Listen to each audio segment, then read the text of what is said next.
orang-orang yang dibakar dalam parit, orang-orang yang kisah yang panjang kita ceritakan sebelum ni, kisah macam mana budak yang belajar dengan ahli sihir, kan, budak tu dicuba untuk dibunuh di laut, di atas gunung, akhirnya ditembak dengan anak panah di lapangan. Kita dah cerita dalam kelas yang sebelum ni, kisah yang panjang itu. Boleh rujuk. Assalamualaikum warahmatullahi taala wabarakatuh. Alhamdulillah, syukur pada Allah dapat kita bertemu lagi pada malam ni. Kita masih lagi dalam tadabbur surah Al-Buruj. Dalam kelas yang lepas kita dah baca tafsirnya sampai ayat 10 ataupun ayat 11. Jadi seperti biasa, sebelum kita mulakan kelas tafsir, kita baca berjemaah untuk mengambil berkat. Kita baca daripada awal lah sampai habis untuk ambil berkat insya-Allah. Surah Al-Buruj, muka surat 590. Astaghfirullahaladzim, astaghfirullahaladzim. A'udzubillahi minasyaitonirrajim. Bismillahirrahmanirrahim. والسماء ذات البروج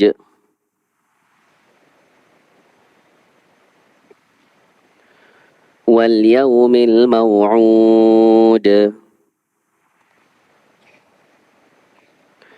وشاهد ومشهود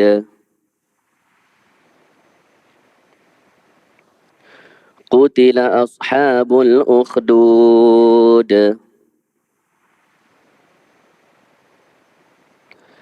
النار ذات الوقود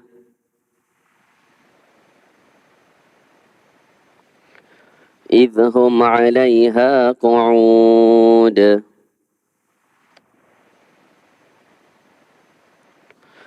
وهم على ما يفعلون بالمؤمنين شهود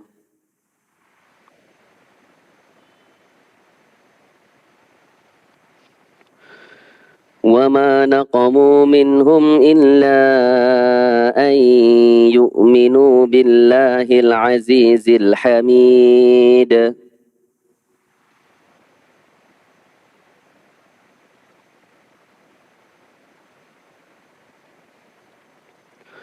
الذي له ملك السماوات والأرض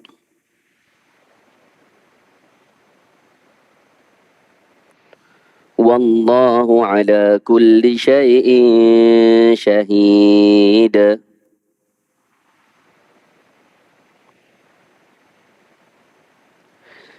إن الذين فتنوا المؤمنين والمؤمنات ثم لم يتوبوا فلهم عذاب جهنم ولهم عذاب الحريق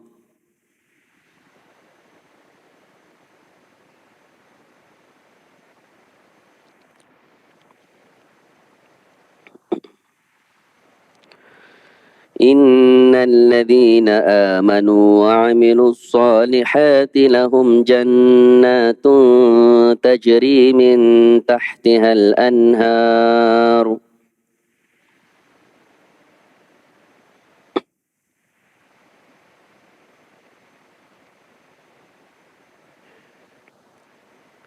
ذلك الفوز الكبير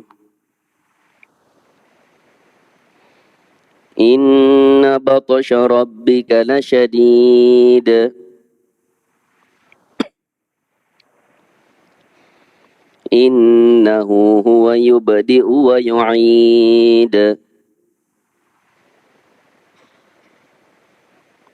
وهو الغفور الودود ذو العرش المجيد فعال لما يريد هل أتاك حديث الجنود فرعون وثمود بل الذين كفروا في تكذيب والله من ورائهم محيط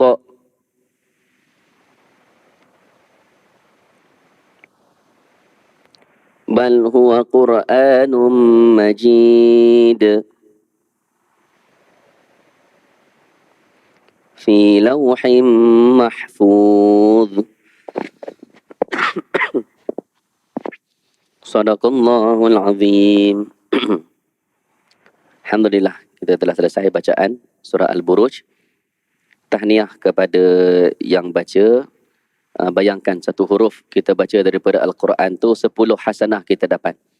Membayangkan surah Al-Buruj tu, cuba tuan-tuan kira berapa huruf yang ada dalam tu kali 10. Jadi betapa besarnya fadilat kita baca Al-Quran tu. Satu muka surat kita baca tu, Masya Allah. Tidak ternilai besarnya ganjarannya di sisi Allah Subhanahu wa Ta'ala. Jadi Alhamdulillah kita dah kongsi sebelum ni kisah Al-Buruj ini, bagaimana Ashabul Ukhdud, orang-orang yang dibakar dalam parit, orang-orang yang kisah yang panjang kita ceritakan sebelum ni.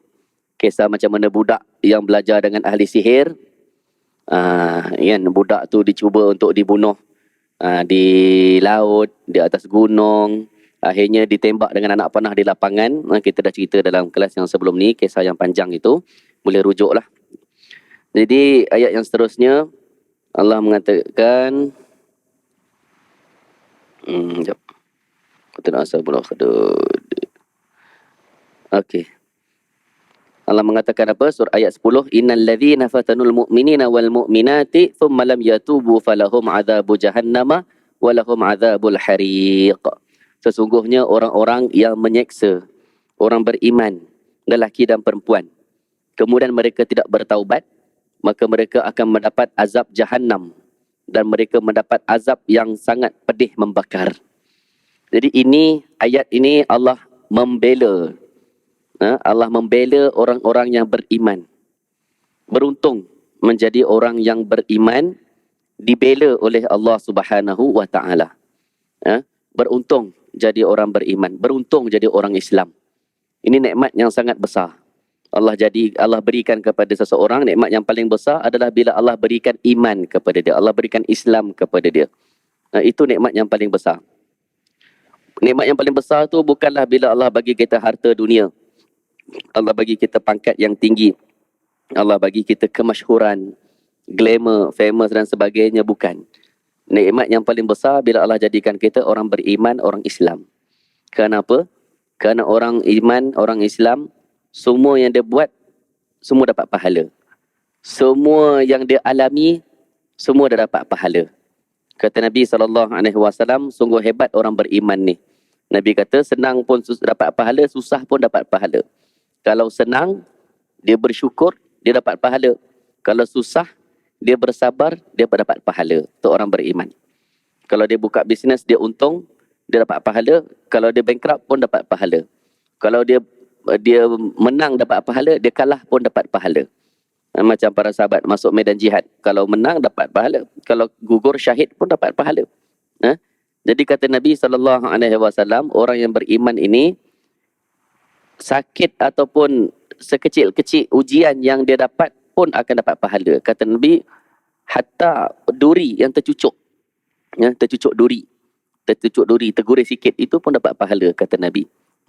Ataupun di tengah makan, tercucuk duri ikan, tercucuk sikit, itu pun dapat pahala. Apatah lagi kalau sakit yang lebih berat, apatah lagi kalau demam, apatah lagi kalau sakit yang... Jadi itu orang beriman. Jadi kalau tuan-tuan mengalami situasi yang sedih, disebabkan tempat kerja ataupun masalah keluarga, sedih, tu ada ganjarannya. Itu beruntung jadi orang yang beriman. Allah membela nasib orang yang beriman. Jangan ingat orang beriman ini tidak dibela nasibnya. Dalam satu hadis, bagaimana kata Nabi SAW, siapa yang solat subuh secara berjamaah, dia berada di dalam jaminan Allah. Siapa yang menyakiti dia, siaplah akan mendapat balasan yang berat di sisi Allah di akhirat nanti. Jadi besar dosanya. Kalaulah menipu dah memang pahala dosanya besar. Tipu orang Islam lagi besar pahala dosanya berganda. Buat khianat kepada orang Islam. Buat khianat tu dahlah dosa. Khianat kepada orang Islam pula lagi besar dosanya. Ni jemaah haji kan, Masya Allah. Kalau 1 sen pun dia tipu, takkan terlepas dekat mahkamah Allah. Apatah lagi kalau yang dia tipu tu bukannya 1 sen, bukannya puluh-puluh ringgit, bukan ratus ringgit, berpuluh ribu ringgit dia menipu tu. Atas nama nak pergi haji pula, Masya Allah, atas nama ibadah pula, besar dosanya. Menipu dah satu dosa, menipu orang Islam lagi besar dosa. Menyakiti orang, khianat kepada orang dah memang dosa, buat pula pada orang Islam lagi besar dosanya. Masya Allah. Jadi Allah kata apa? Orang-orang yang menyakiti orang beriman lelaki dan perempuan, kemudian tidak bertaubat kepada Allah, akan mendapat azab Jahannam. Masya Allah, neraka Jahannam, dan mendapat azab yang pedih, membakar, kata Allah. Na'udzubillah, na'udzubillah. Jadi itu juga satu tasliyah, kalau bahasa Melayu kita kata sebagai menggembirakan, bukan gembirakan, kira menenangkan jugalah hati orang yang kena tipu. Jangan bersedih. Kalau kat dunia ni nasib dia tak terbela, dekat akhirat besok akan dibela nasibnya. Kalau orang yang tertipu, kan ramai orang kena tipu, ramai orang jumpa, Ustaz, saya kena tipu, Ustaz. Yang tipu saya bukan orang lain, business partner saya sendiri. Ada orang kata yang ketipu saya bukan orang lain, Ustaz. Saya punya adik-beradik saya sendiri, saya punya saudara mara saya sendiri, saya punya jiran saya sendiri, saya punya kawan lama, Ustaz. Daripada kecil berkawan dengan dia sampai sekarang, tak sangka dia menipu saya sampai tahap macam ni. Jangan sedih. Kalau orang yang pernah kena khianat ni, dekat akhirat besok akan dibela nasib dia. Kalau mahkamah dekat dunia tak dapat bela nasib kita, jangan sedih. Mahkamah Allah di akhirat besok tak ada yang terlepas. Mahkamah kat dunia ni, kalau kita boleh cari lawyer yang pandai bercakap, boleh cari lawyer yang pandai pusing-pusing, maka boleh terlepas kes. Yang salah boleh jadi tak salah, yang salah berat boleh jadi salah ringan. Lebih parah lagi, yang tak bersalah kena jadi salah pula, dituduh bersalah. Masya Allah, itu mahkamah dunia. Tapi mahkamah dekat akhirat tak ada yang boleh terlepas. Mahkamah dunia boleh kumpul duit, kan? Ikat jamin. Kes berat macam mana boleh kumpul duit buat collection sama-sama. Ikat jamin. Dekat mahkamah Allah tak ada ikat jamin. Mahkamah Allah tak ada istilah boleh ikat jamin buat collection dekat akhirat besok kita sama-sama pakat bantu dia selamatkan dari neraka. Tak ada dekat akhirat besok. Dunia ni boleh dia buat collection, dia bantu. Masya Allah. Innal ladhina amanu wa amilus salihati lahum jannatun tajri min tahtihal anhar dzalikal fawzul kabir. Allah kata apa? Sesungguhnya orang yang beriman dan beramal soleh, maka mereka mendapat syurga yang mengalir di bawahnya sungai-sungai. Dzalikal fawzul kabir. Maka itulah kejayaan yang besar. Allah kata jangan sedih. Orang yang beriman ini ada ganjarannya di sisi Allah. Syurga yang sangat besar. Allah kata dia mengalir di bawahnya sungai-sungai. Kita tak dapat nak bayangkan. Syurga ni, kalau kita bayangkan cantik macam mana syurga ni pun tak dapat kita nak bayangkan. Masya Allah. Tetapi kita yakin dengan segala yang disampaikan oleh Allah dan disampaikan oleh Nabi SAW. Kita kena yakin yang tempat kita bukan dekat sini, tempat kita dekat sana. Akhirat itu di sanalah kampung kita yang sebenar. Masya Allah. Kita kena yakin dalam hati, bukan sekadar tahu, tapi kena yakin. Kita kena yakin. Kena buat persiapan. Sana kampung kita yang sebenar, bukan sini. Sini main-main aja. Apa yang kita ada semuanya akan habis, akan pergi kepada orang, dapat kepada orang. Tapi dekat sana, apa yang menjadi harta kepada kita, dia akan kekal. Masya Allah. Inna batsha rabbika lasyadid. Sesungguhnya azab Tuhanmu sangatlah pedih. Sesungguhnya azab Tuhanmu sangatlah pedih, Allah kata. Supaya kita takut kepada Allah. Supaya kita takut kepada Allah. Azab Tuhan itu yang lebih pedih. Jadi kalaulah kat dunia ni semuanya sikit aja. Sikit saja, tapi dekat akhirat besok Allahu akbar. Kan? Siapa yang mendapat, jangan pandang remeh kepada azab Allah. Jangan pandang remeh. Jangan kata tak apalah orang Islam masuk neraka lama mana pun besok keluar juga masuk syurga. Jangan tuan-tuan. Neraka tu tak ada siapa yang mampu tahan azab dia. Walaupun satu saat, walaupun satu second, tak ada siapa yang mampu tanggung azab neraka tu. Allah kata apa? Inna batasya rabbika lasyadid. Sangat-sangat pedih. Kalau bahasa Arab lah tuan-tuan belajar. Ya, kalau kita belajar bahasa Arab, inna tu dah taukid dah. Sesungguhnya. La tu taukid lagi. Syadid, sangat dahsyat. Sesungguhnya, kalau kita nak terjemah macam mana? Sesungguhnya azab Tuhanmu itu amatlah dahsyat. Macam tu. Sesungguhnya azab Tuhanmu itu amatlah dahsyat. Allah banyak kali cakap, Masya Allah. Na'udzubillah. Mudah-mudahan Allah selamatkan kita daripada api neraka. Amin. Ya Rabbal Alamin. Siapa selamat daripada neraka, dia berjaya. Allah kata, siapa selamat daripada neraka, dia berjaya. Itu kejayaan yang paling besar yang kita nak capai, selamat daripada neraka. Kalau atas dunia ni, kita ada benda kita terlepas, tak berjaya, jangan sedih. Kejayaan yang sebenar yang perlu kita capai adalah kita selamat daripada api neraka dekat akhirat. Itu kejayaan yang sebenar. Innahu huwa yubdi'u wa yu'id. Sesungguhnya dialah Allah yubdi'u, yang memulakan penciptaan, wa yu'id, dan memulihkan semula. Yubdi'u ni maksudnya Allah ciptakan makhluk ni daripada tak ada kepada ada. Yu'id maksudnya makhluk yang dah rosak ni dekat akhirat besok Allah akan pulihkan semula. Jadi kalau diikutkan, mana yang lebih susah? Mana yang lebih susah? Benda yang tak ada kita nak wujudkan kepada ada, ataupun benda tu ada rosak kita repair? Mana lagi senang, mana lagi susah? Daripada kereta tu tak ada, kita nak wujudkan kepada ada. Nak kena buat dia punya komponen dia dekat kilang sana, tayar kilang sini, dia punya enjin kilang sana, body kilang sini, lepas tu ada satu kilang pemasangan pula nak pasang apa semua, banyak cerita. Berbanding dengan kereta tu dah ada, dia rosak kita repair je. Maka dekat akhirat, ketika zaman Nabi SAW, orang-orang musyrikin dia petikaikan. Macam mana alam kalau dah hancur boleh hidup, boleh pulih semula ke akhirat? Macam mana kalau orang masuk dalam tanah dah hancur, dia makan ulat, dekat akhirat besok tiba-tiba boleh bangun, boleh pulih balik? Macam mana? Tak logik, orang musyrikin kata. Maka Allah kata innahu huwa yubdi'u. Dia yang mencipta kali pertama. Kalau nak ikutkan logik lah, kalau nak ikut logik. Kalau nak ikut logik, nak menciptakan kamu kali pertama tu lebih susah. Kamu langsung tak ada atas dunia ni, tiba-tiba diciptakan kamu, dalam perut ibu kamu dibentuk kamu tu sampai kamu akhirnya ada. Kalau nak ikut, itu lebih susah dibandingkan kalau kamu tu dah ada, rosak, di repair saja. Kalau ikut logik. Tapi kalau di sisi Allah tak ada yang susah pun, semuanya mudah bagi Allah Subhanahu Wa Taala.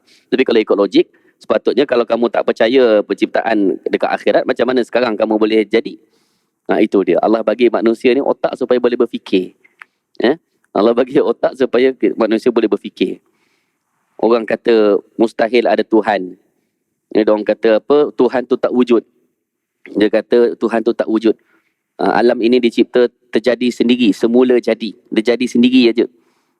Habis tu kalau kita kata air mineral ni dia terjadi dengan sendiri. Dia pokok getah tumbang, dia punya getah dia bergolek-golek, jadi air mineral. Kan? Ada stiker semua macam ni. Orang tak percaya.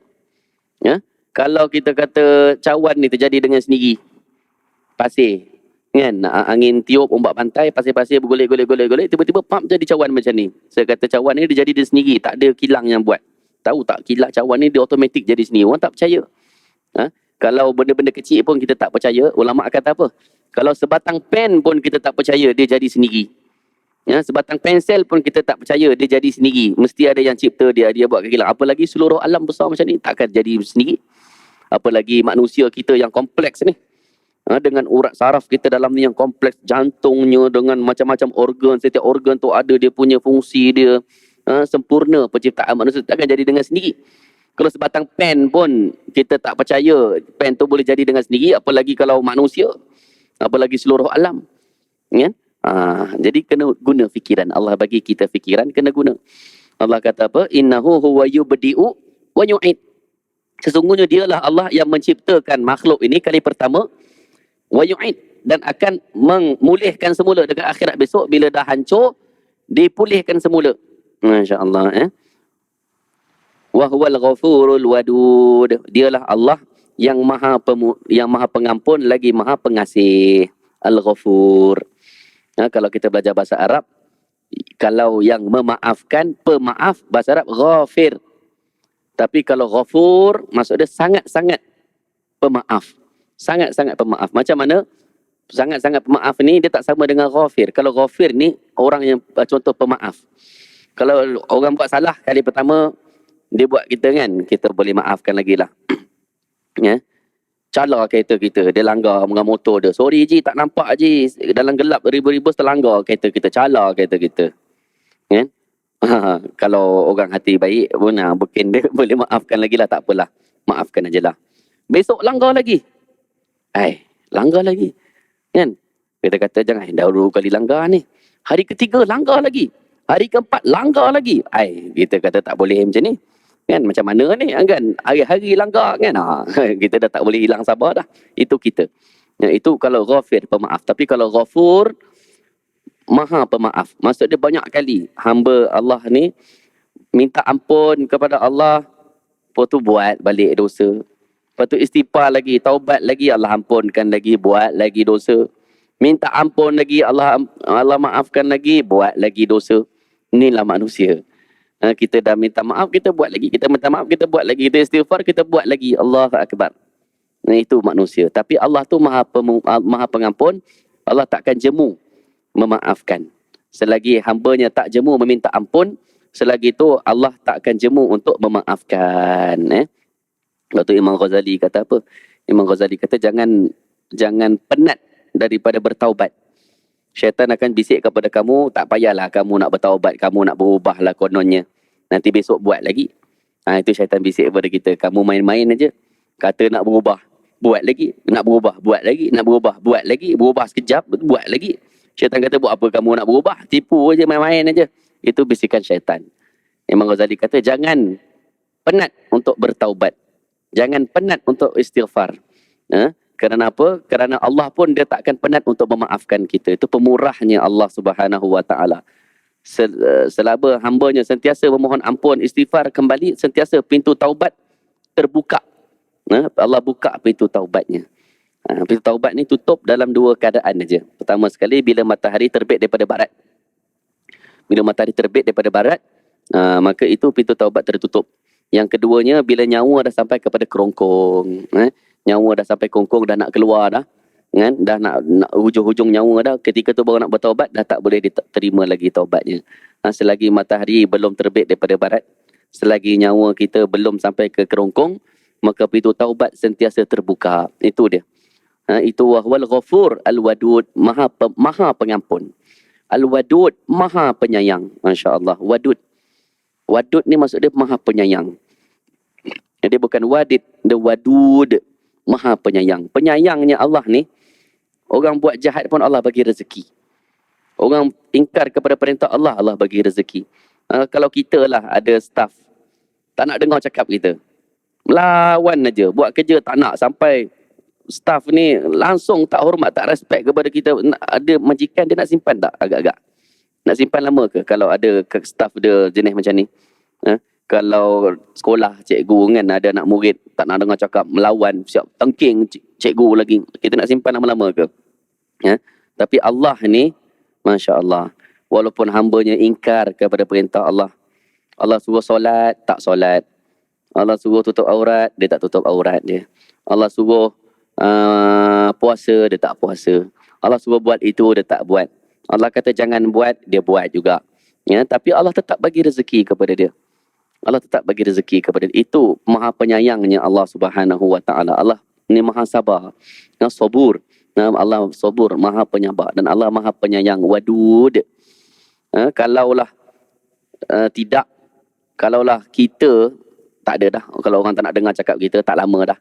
Tapi hari ni kita tengok berapa ramai orang yang ingkar, tak solat, tak tutup aurat, tak buat itu, tak buat ini, tapi tetap diberi rezeki oleh Allah Subhanahu Wa Taala. Itu wadudnya Allah, Masya Allah.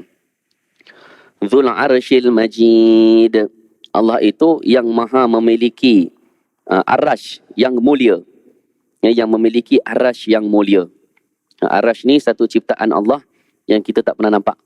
Tapi diceritakan bahawa Ar-Rash ini, besarnya Ar-Rash ini, seluruh 7 petala langit, 7 petala bumi ni duduk di bawah Ar-Rash Allah Subhanahu Wa Taala.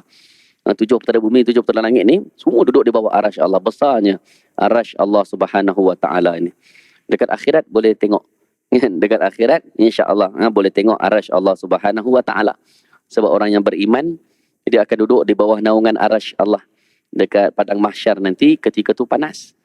Ketika tu panas, yang ada tempat yang redup di bawah lindungan Ar-Rash. Di bawah Ar-Rash Allah itu saja tempat yang redup. Ada 7 golongan kan yang akan duduk di bawah Ar-Rash Allah Ta'ala tu. Antaranya apa? Lelaki yang 2 orang yang berkasih sayang semata-mata kerana Allah. Tak ada sebab yang lain. Kemudian orang yang pemimpin yang adil. Remaja yang membesar di dalam mentaati Allah. Kemudian orang yang sedekah dengan tangan kanan dia, tangan kiri dia pun tak tahu. Maksudnya dia ikhlas. Orang yang orang yang digoda oleh wanita bangsawan dan rupawan dan digoda tetapi dia menolak godaan itu. Dia kata saya takut kepada Allah. Itu antara orang yang duduk di bawah naungan Ar-Rash Allah Subhanahu Wa Taala. Mudah-mudahan kita pun besok duduk di bawah naungan Ar-Rash. Amin ya rabbal alamin. Dzul Arsyil Majid, yang memiliki Ar-Rash yang agung. Fa'alul lima yurid. Allah bebas melakukan apa saja yang Allah kehendaki. Fa'al. Dia bukan fa'il. Kalau bahasa Arab, fa'il ini yang melakukan. Kalau fa'al, maksudnya Allah ni bebas melakukan apa saja yang Allah nak, Allah boleh buat. Tak ada siapa yang boleh pertikaikan. Oh, kenapa Allah nak bagi syurga tapi kena solat, kena puasa, orang pertikai hari ni. Dia kata kenapa tak boleh Allah nak bagi macam tu je lah. Kenapa nak kena buat itu? Ada orang pertikai hari ni. Ada orang kata kenapa banyak pantang larang lah semua Islam ni macam mana, kenapa kena itu, kenapa kena ini. Allah bebas melakukan apa saja Allah nak. Sebab apa? Sebab kita ni ciptaan Allah. Kita ni ciptaan Allah. Saya ada handphone. Ni handphone saya. Kalau saya ambil gergaji, saya gergaji handphone saya ni depan tuan-tuan. Saya gergaji handphone saya sebelah 2. Tuan-tuan boleh buat report polis tak? Oh, buat report polis. Ustaz tu dia gergaji handphone depan orang. Handphone siapa? Polis kata handphone dia sendiri. Oh, polis kata nak buat report macam mana? Handphone dia sendiri, biarlah. Kalau dia ambil handphone Tuan Haji, dia pergi pecahkan handphone Tuan Haji, bolehlah buat report. Sebab saya pecahkan handphone orang. Tapi kalau saya pecahkan handphone saya sendiri, saya patah 2 ke, saya nak pecah ke, saya nak campak, saya nak buang tu sampah ke, nak campak sungai ke apa ke, orang tak boleh pertikai. Ni saya punya. Ada orang tak tahulah kaya sangat agaknya, dia beli kereta mahal kan, kereta Ferrari ke apa ke, dia panjat atas bumbung tu, dia pecahkan kereta di depan orang. Dia pakai hammer. Dia pecahkan kereta dia, juta-juta punya kereta dia pecahkan depan orang. Orang tak boleh nak buat report sebab dia punya. Sekali dia lah. Yang penting loan dah habis bayar lah. Jangan tak habis bayar loan, jenuh lah. Apa ni, dia nak buat macam mana? Kalau satu orang dia pecahkan kereta dia sendiri, nak buat report macam mana, dia punya. Sekali dia lah. Kalau dia pecahkan kereta orang, bolehlah kita buat report. Tapi kalau dia punya, dia pecahkan, nak buat macam mana, itu dia punya. Sekali dia nak buat apa. Nampak? Jadi macam itulah juga dengan alam ini. Kita ni ciptaan Allah. Allah yang kita dimiliki oleh Allah. Jadi apa yang Allah nak buat kepada alam ni, itu Allah bebas. Segala perbuatan Allah itu tidak boleh dipertikaikan. Sebab memang alam ni ciptaan Allah. Kita ni diciptakan oleh Allah. Bukan kita yang menciptakan diri kita sendiri. Kita dicipta oleh Allah. Jadi Allah tu bebas melakukan apa saja yang Allah nak. Fa'alul lima yurid. Allah bebas melakukan apa sahaja yang Allah kehendaki. La ilaha illallah. Jadi sangat beruntung bila Allah beri kita hidayah, taufik, kita jadi orang beriman, jadi orang Islam, itu sangat beruntung. Semata-mata pilihan Allah Subhanahu Wa Taala. Kena jaga nikmat iman, nikmat Islam Allah bagi kepada kita. Fa'alul lima yurid. Allah bebas melakukan apa saja yang Allah nak. Pertama sekali, kita kena sedar yang kita ni dicipta oleh Allah. Kita dimiliki oleh Allah. Baru kita ni hamba kepada Allah. Baru hilang isu dan pertikaian tu. Tapi bila manusia ni dia lupa yang dia tu dicipta oleh Allah. Dia tu ciptaan Allah saja, hamba kepada Allah, maka macam-macam. Fa'alul lima yurid. Allah bebas melakukan apa saja yang Allah kehendaki. Hal ataka hadithul junud. Allah kata, kamu tak dengar ke kisah tentera-tentera sebelum ini? Tentera siapa? Fir'aun wa Thamud. Tentera Fir'aun dan Samud. Ya? Fir'aun. Bagaimana dia angkuh, tertipu dengan kuasa dia. Dengan dia punya kerajaan dia. Dia tertipu. Tapi akhirnya Allah binasakan, hancur sampai sekarang. Depan mata kita. Kita nampak. Kalau Allah nak hancurkan satu negara, sekelip mata je. Jangan sombong. Kalau Allah nak hancurkan satu bangsa, sekelip mata je Allah boleh buat. Kalau Allah nak hancurkan satu bangsa, satu kaum, berapa banyak cerita-cerita kita dengar sebelum ni. Macam mana kaum Fir'aun dihancurkan. Orang berbangga dengan macam mana teknologi Fir'aun buat piramid apa semua. Piramid tu je lah yang kekalnya. Dia sendiri tak ada. Dia sendiri tenggelam dalam laut. Dia tak boleh nak jaga diri dia sendiri. Dia sendiri dikalahkan dengan air laut aja. Allah hantar air aja. Masya Allah. Jadi itu dia. Maka Allah kata, kamu tak pernah dengar ke cerita bagaimana tentera-tentera sebelum ini? Masya Allah. Maka jangan sombong. Kalau Allah nak hancurkan, boleh sekelip mata aja. Fir'aun wa Thamud. Fir'aun dan Thamud. Balil ladzina kafaru fi takdzib. Allah kata, tetapi tidak. Sebaliknya, orang-orang yang ingkar itu sentiasa masih lagi mendustakan. Masih ada orang yang tak percayakan Al-Quran, tak percayakan sabdaan Nabi. Itu kalau zaman dulu. Kalau zaman dulu, orang bukan Islam mempertikaikan Al-Quran, mempertikaikan ajaran Nabi. Itu kalau dulu orang bukan Islam pertikaikan. Zaman sekarang ni, akhir zaman, orang Islam sendiri. Yang mempertikaikan Al-Quran hadis tu orang Islam sendiri. Yang mengolok-olokkan agama tu orang Islam sendiri. Yang menjadikan Islam tu sebagai bahan ketawa orang Islam sendiri. Masya Allah. Akhir zaman. Kita memang betul-betul lahir zaman dah. Kalau dulu Islam itu dihina oleh orang bukan Islam. Sekarang orang Islam sendiri menghina Islam. Masya Allah. Kita betul-betul dah akhir zaman. Jangan heran. Memang Allah kata, balil ladzina kafaru fi takdzib. Sebaliknya, orang-orang yang ingkar akan tetap ingkar. Kenapa susah sangat dia ni, kita bagi nasihat macam-macam tak nak dengar. Jangan apa? Jangan pelik lah. Memang itu sunnatullah. Memang sunnatullah. Memang akan ada orang-orang yang ingkar. Allah kata, Allah dah ciptakan syurga dan ada ahlinya. Allah ciptakan neraka, ada ahlinya. Cukuplah kita jaga diri kita. Mudah-mudahan kita di jalan ahli syurga cukup. Kalau orang dia pilih nak pergi jalan neraka ke, apa boleh buat? Kita sampaikan saja nasihat. Kalau dia tetap nak pilih jalan itu pilihan dia sendiri. Kita cuma boleh bagi nasihat saja. Itu dia. Walil ladzina kafaru fi takdzib. Orang-orang yang ingkar akan terus ingkar. Wallahu min waraihim muhit. Dan Allah mengepung mereka daripada arah belakang. Maksud dia jangan diingat dia terlepas. Dia kata, oh saya cakap macam-macam kat Islam, tak ada apa pun jadi kat saya.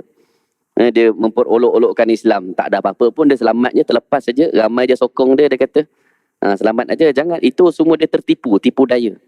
Dia tertipu. Allah kata, tidak, dia tak akan terlepas. Wallahu min waraihim muhit. Allah itu mengepung dia daripada belakang dia. Maksud dia apa? Itu kiasan. Maksud dia tak akan terlepas.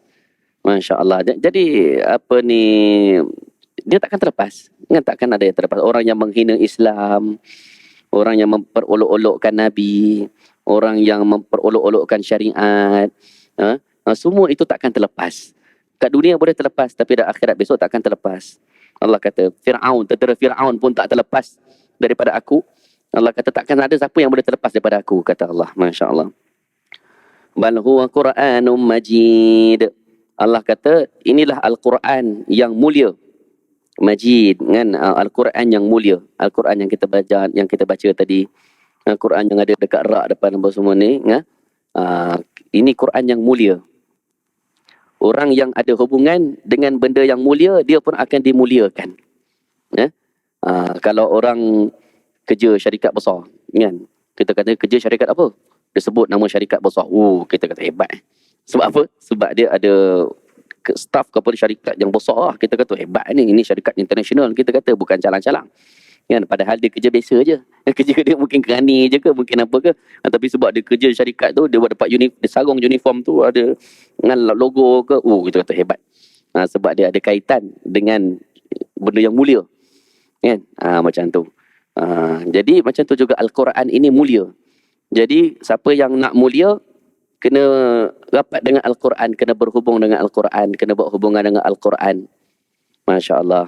Jadi sama-sama kita berazam untuk membaca Al-Quran setiap hari, membudayakan Al-Quran dalam kehidupan kita. Sama-sama kita berazam kan, untuk kita baca Quran setiap hari. Kita mendapat kemuliaan. Mulia ke Ustaz baca Quran ni? Nampak macam tak ada apa pun. Dekat dunia tak nampak, dekat akhirat besok baru nampak. Dekat akhirat besok akan menyesal orang-orang yang tak baca Al-Quran dekat dunia.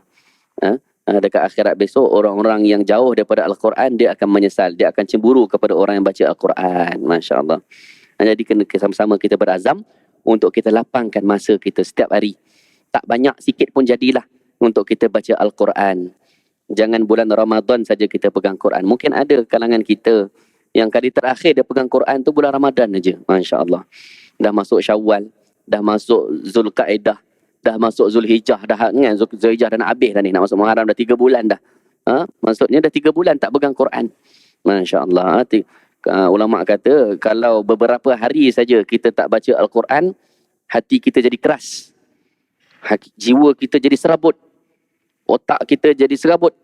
Jadi bercelaru. Jiwa kacau orang kata. Sekarang kata jiwa kacau, serabut. Kalau beberapa hari tak baca Al-Quran. Kalau sebulan tak baca Quran, 2 bulan tak baca Quran, 3 bulan tak buka Al-Quran. Last kali dia pegang Quran bulan Ramadan saja, Masya Allah. Tak dapat nak dibayangkan bagaimana serabutnya jiwa dia. Bagaimana kacaunya jiwa dia. Jadi macam tu, sama-sama kita berazam untuk kita berdamai dengan Al-Quran. Allah kata apa? Bal huwa Quranun Majid. Ini Quran yang mulia. Fi lawhin mahfuz. Kita bagi lalang kepada Azan. Allah kata fi lawhin mahfuz. Al-Quran ini berada di dalam lauh mahfuz. Lauh mahfuz tu apa Ustaz? Biasa dengar lauh mahfuz. Tapi ada orang dia tak tahu lauh mahfuz tu apa. Biasa dengar aja lauh mahfuz, lauh mahfuz. Apa benda lauh mahfuz tu? Kalau bahasa Arab, lauh tu maksud dia papan. Mahfuz tu maksud dia terpelihara.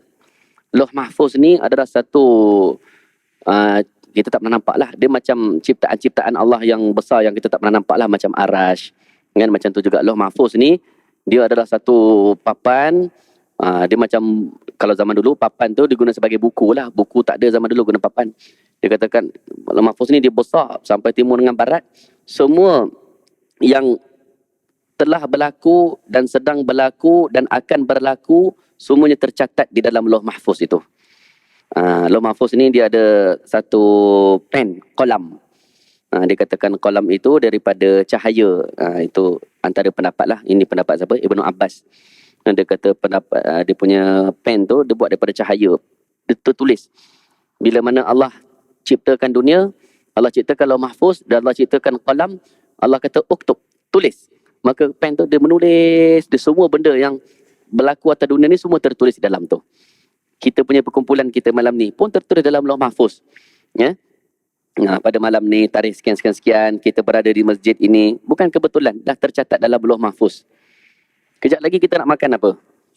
Apa makanan kita malam kan? Kita pun tak tahu apa kita nak makan. Kita boleh rancang nak makan itu ini, tapi apa yang orang kata betul-betul yang kita akan makan kejap lagi kita tak tahu, tapi dalam lauh mahfuz dah tertulis. Apa yang kita sarapan besok pagi, besok kita pergi mana, apa yang akan berlaku kepada kita, sampai seluruh dunia ni semua tercatat dalam lauh mahfuz. Itu namanya lauh mahfuz. Jadi tahulah lepas ni kalau orang tanya lauh mahfuz tu apa, jangan tak tahu. Kan? Lauh mahfuz tu adalah satu macam makhluk Allah, ciptaan Allah, macam buku besar, papan ataupun buku besar. Dia tertulis di dalamnya semua yang sedang berlaku dan akan berlaku sampai hari kiamat, semua tertulis dalam tu. Itu dia. Lauh mahfuz dari Al-Quran. Okey, jadi itulah perkongsian kita pada malam ini. Mudah-mudahan bermanfaat insya-Allah. Tak banyak pun sedikit insya-Allah. Mudah-mudahan bermanfaat untuk kita. Amin ya rabbal alamin. Jadi saya mohon maaf atas segala kekurangan. Hadza billahi taufik. Wassalamualaikum warahmatullahi taala wabarakatuh. Subhanakallahumma bihamdika asyhadu an la ilaha illa anta astaghfiruka wa atubu ilaik. Bismillahirrahmanirrahim. Al-'asri innal insana lafi khusrin illa alladziina aamanu wa 'amilus solihati wa tawassaw bil haqqi wa tawassaw bis sabr.